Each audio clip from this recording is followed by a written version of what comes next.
So with a good fresh wind starting to pick up, we decided to head north towards Porto Vecchio so we could top up with some water, some more food, and then wait for some stronger winds to pass.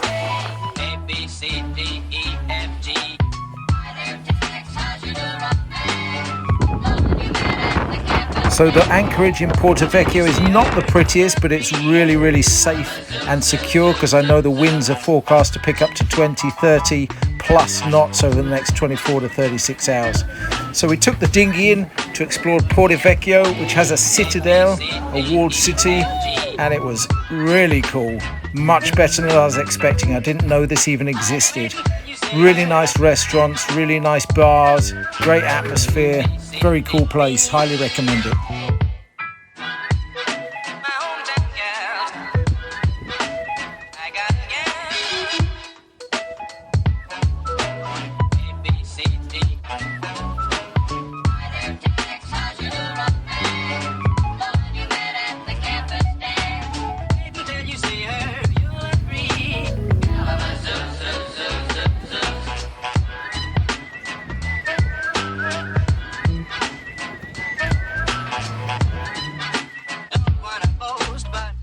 I often wonder what it's like for the residents of this citadel and how it is to live in here full time, you know, to have your home within this walled city.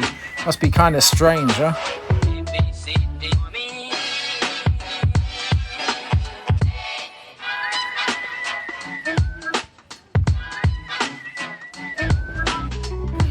Okay, time to find a restaurant to find something to eat for the evening. This was a cracker. What a view. Overlooking the anchorage, we can see our boat in the distance with the strong winds. Really cool restaurant.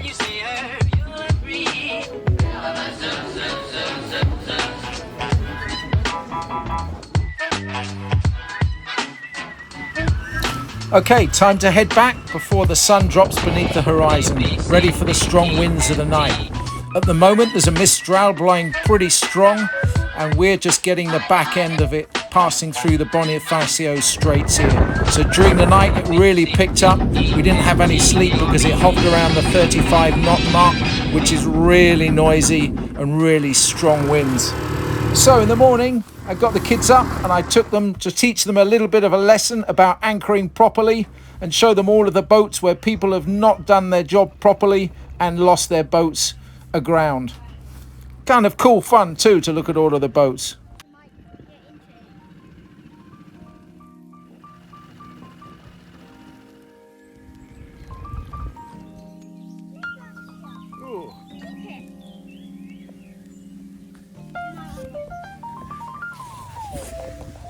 Oh, it's seen better days. Still, a little bit of polish, a little bit of duct tape, a little bit of paint. She'll be right, mate. Bad days. Has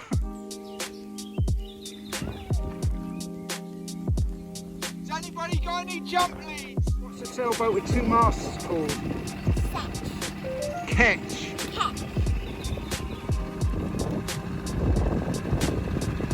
That looks a bit like a ball. Oh my god, I can see inside.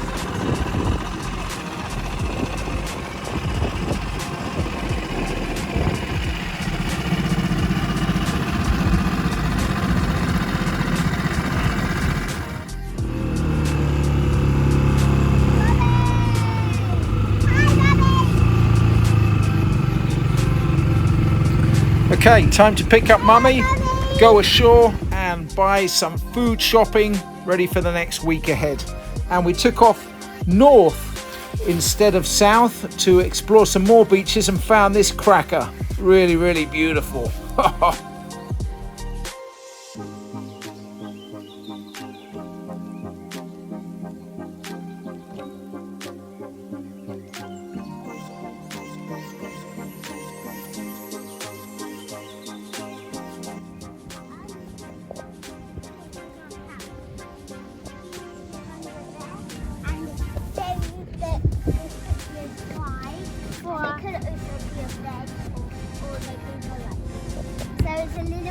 This is a little place for my two little snuggies to sleep. Yeah.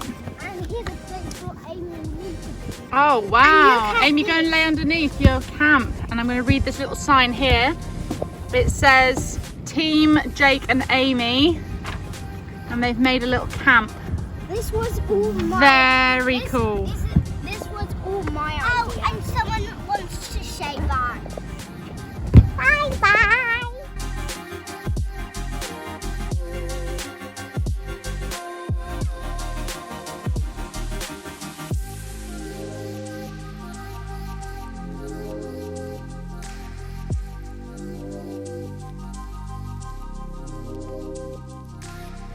Another great Corsican beach with some great rock pools and some great snorkeling.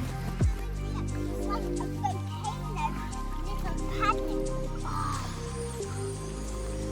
It's inside too.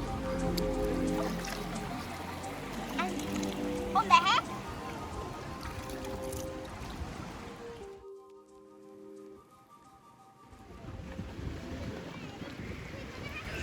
This is where I spot Kirsten deep in thought on the rock. I think maybe she's plotting a plan to escape, or she's planning a mutiny. One of the two.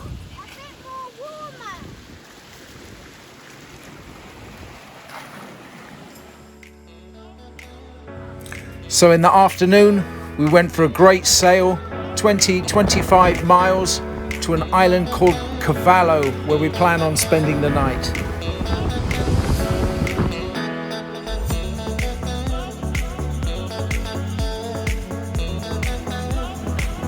I can't get enough of this Code Zero light wind sail for reaching. It's fantastic.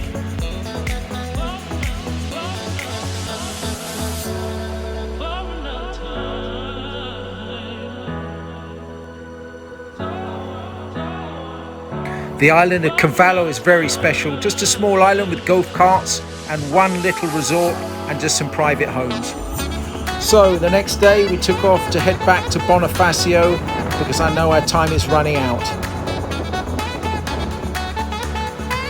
So, quick run, as always, little explore of the old forts.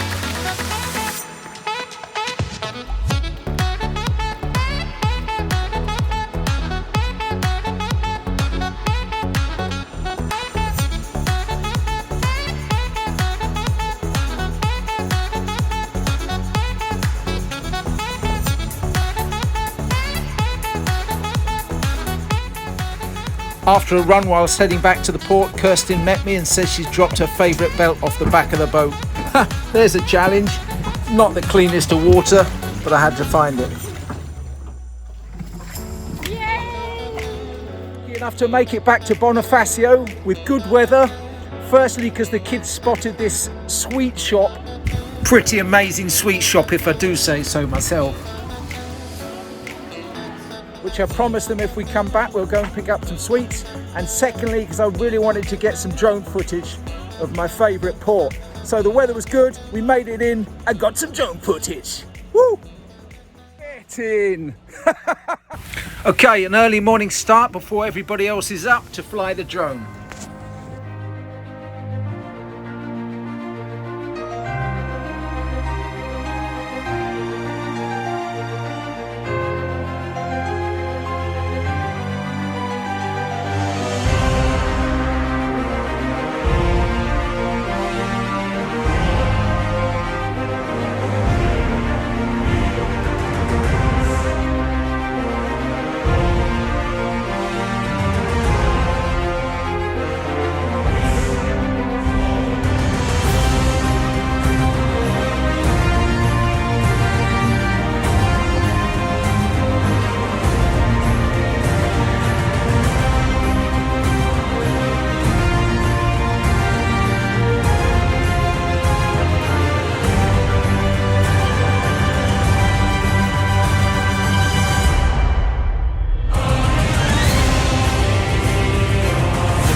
So after leaving Bonifacio, we have decided to head to Porto in Sardinia for 2 or 3 days kite surfing and beach time, because we think we have a good weather window to head back on Tuesday, which is 3 days time. We have some pretty good winds, and that means we can sail back instead of motor, because it's about 270 miles. So it's a good 48 hours of sailing or motoring. So we're going to choose the sailing in 3 days time. So Porto now for a little bit of maintenance, and then some kiting and some beach time.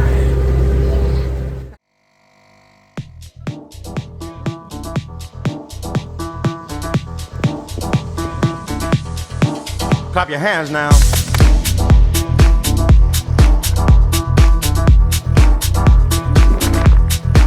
Clap your hands now.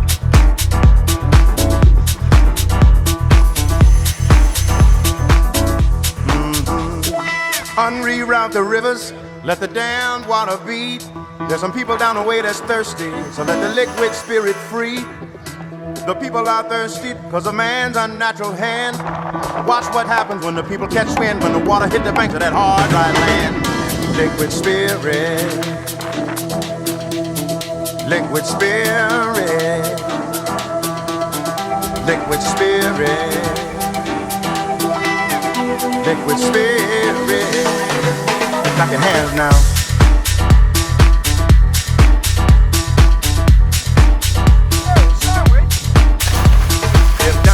Take a drink and fill your water tank. Dip down and take a drink and fill your water tank. Liquid spirit. Clap your hands now. Liquid spirit. Liquid spirit. Clap your hands now. Liquid spirit. Get ready for the wave. It might strike like a final flood. People haven't drank in so long, the water won't even make mud. After it comes, it might come with a steady flow. Grab the roots of the tree down by the river. Dip your cup when your spirit's low. Liquid spirit. Liquid spirit. Liquid spirit. Liquid spirit. Clap your hands now.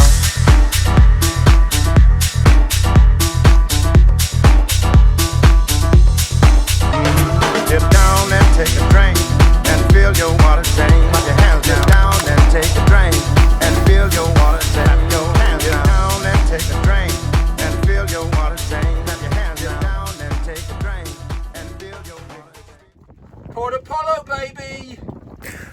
About 10 years ago, when I lived in France, I used to go on motorcycle tours with my camping gear through Corsica down here to Sardinia to Porto, rent some windsurfing kit for a week or so and have an absolute blast. In my eyes, it's one of the best kite surfing spots I've ever been to, and it's always blowing a good wind.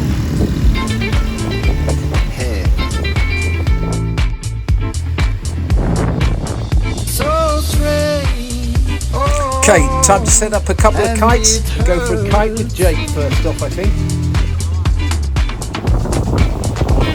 Jake is definitely going to be a kite surfer in the future. He loves it. I feel strange, so strange, in my own head. So the kids are making a little camp with a hammock and a wigwam and a jacuzzi for their cuddly toys. And it hurts. And it So I've been told.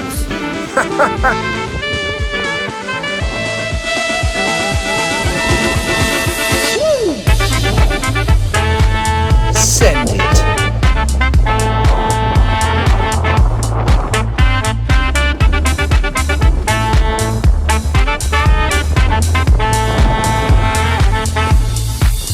sun shining and I reborn. This spot here in Porto is always absolutely pumping, but it's got such a great atmosphere and everybody's so friendly and all here to do the same thing, have some fun kite windsurf. Life broke the chain. Hey,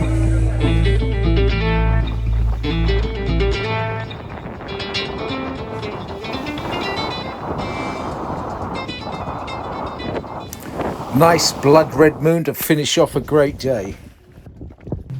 Epic. So the wind has finally stopped in Porto, so that puts an end to the kite surfing. But it's such a beautiful still morning, best time of day for me just to make a pot of tea and discuss and plan the day ahead. So I think after a short run I'll take the kids ashore and go and explore an inland waterway and a little sort of national park with some wildlife.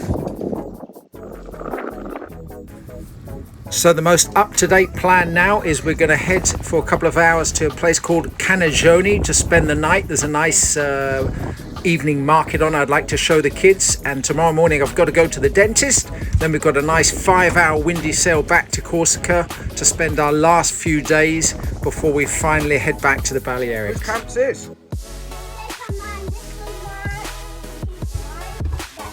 What amazes me is that every day you manage to recreate the camp using the same materials. But every day's different. But every day the camp is different, but yet you have the same amount of cushions, the same amount of blankets, and the same amount of toys. We never use that. But every day you recreate it, which is really, really good. Well done. Well done, kids. Well done.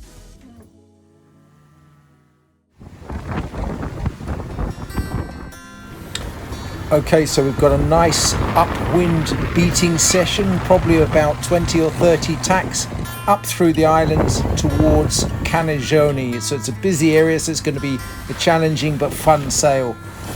So when there's one boat sailing, it's a day's sailing. But when there's another boat on the water, in my eyes, it's a race. So we had a smashing race with a couple of other boats doing the same thing, beating upwind. And then this beautiful gaffed rig schooner came cruising past. Absolutely stunning. What a boat. Absolute classic.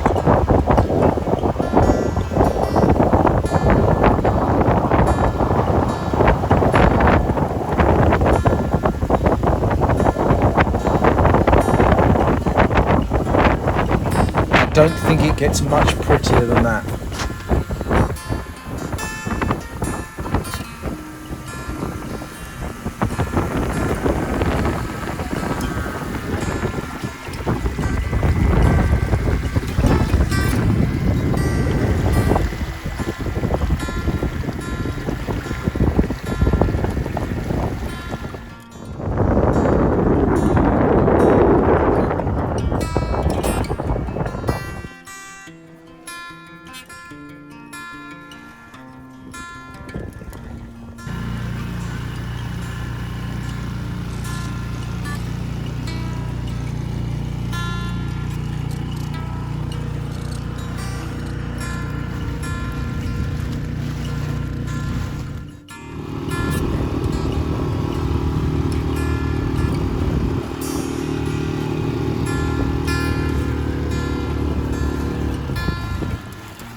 So we've stocked up with food at Cavallo, mission accomplished at the dentist. Now we've got a 5-hour sail to get back to Corsica before another Mistral blows for a couple of days. So we're going to have a windy sail with probably around 25-30 knots, maybe gusting more the whole way there, so it's going to be thrilling. So kids are taking their seasickness pills. I haven't yet. Okay, we're packing up all the food.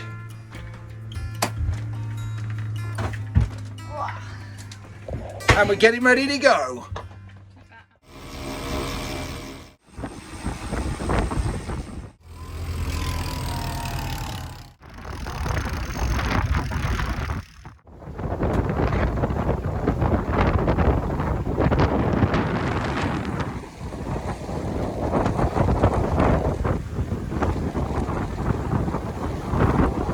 Tooth fixed and strong winds forecast. Happy days!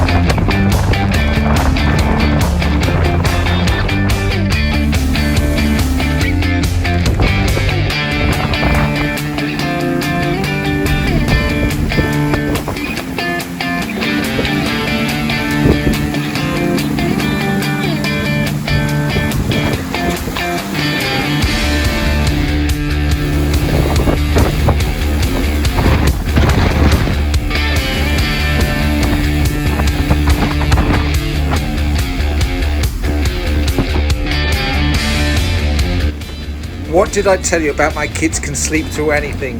It's blowing 30 knots almost, and they are out.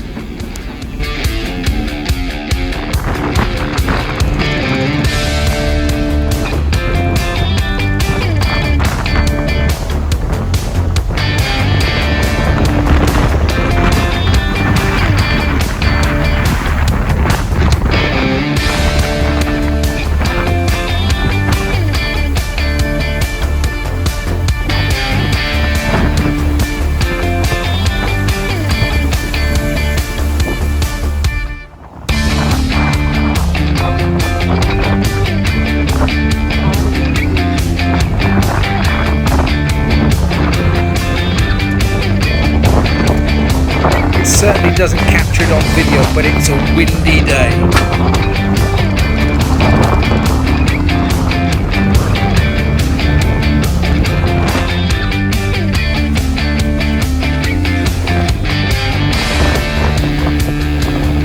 It's about this time that it jumps from 25 knots to just past 30 knots that we have to stop filming and put in the third and final reef, and the autopilot can't keep up with it, so I have to hand steer for a couple of hours. It was really good fun and very thrilling, but pretty cold by the end of it.